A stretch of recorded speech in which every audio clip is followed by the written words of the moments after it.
આ તરફ અમદાવાદ શહેરમાં હવા ઝેરીલી બની છે। અમદાવાદમાં સરેરાશ AQI 209 નોંધાયો છે।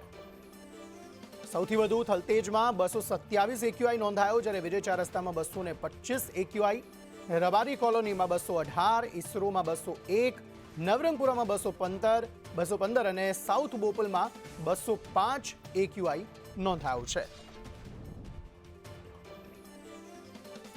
ગુજરાતના અન્ય શહેરોની સાથે અમદાવાદની હવા પણ ઝેરીલી બની રહી હોય તેવું સ્પષ્ટ લાગી રહ્યું છે। અલગ અલગ વિસ્તારોમાં AQIમાં સરેરાશ વધારો થયો છે। 200થી વધુ AQI સરેરાશ નોંધાયો છે। રાજકોટ, ભરૂચ, અમદાવાદ સહિત જે સુરત છે તેમાં પણ AQIમાં વધારો નોંધાયો છે, પરંતુ હવે અમદાવાદમાં પણ આ ગંભીર રીતે હવા જે છે તે ઝેરીલી બની રહી છે। AQI જે છે એનો વધારો થઈ રહ્યો છે। અમુક એરિયા વાઇઝ વધારે છે ઇસ્યુ, પરંતુ આવા સમયે ખાસ કરીને એ લોકોએ ખૂબ સાવચેતી રાખવાની છે, જેને એલર્જીક ઇસ્યુઝ છે અને એની અંદર સૌથી કોમન જોઈએ આપણે તો અસ્થમા હોય છે, અને બીજા લોકો જે કહીએ કે જેને આઈ ડ્રાય રહેતી હોય એવા લોકોને પણ એની અસર થતી હોય, એટલે આઈની ડ્રાયનેસ વધારે થાય અથવા એલર્જીક એમ કહેવાય ને કે બ્લેફરાઇટિસ એટલે આઈ રિલેટેડ રોગ થઈ શકે। એ જ રીતે શ્વાસ રિલેટેડ જોઈએ તો અસ્થમા અને ઘણીવાર એનાથી બ્રોન્કાઇટિસ પણ થઈ શકે।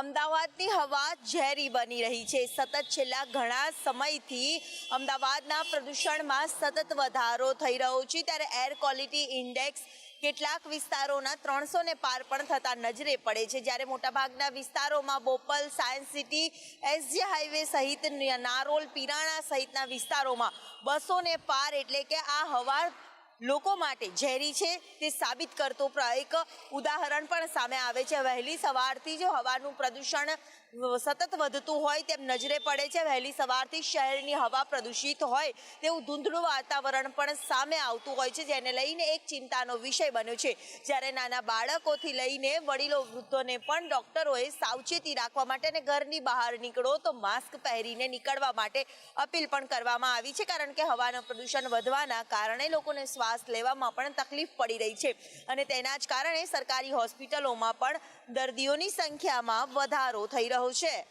કેમેરામેન પુખરાજ શર્મા સાથે દિવ્યા ચૌહાણ, સદેશ ન્યૂઝ, અમદાવાદ।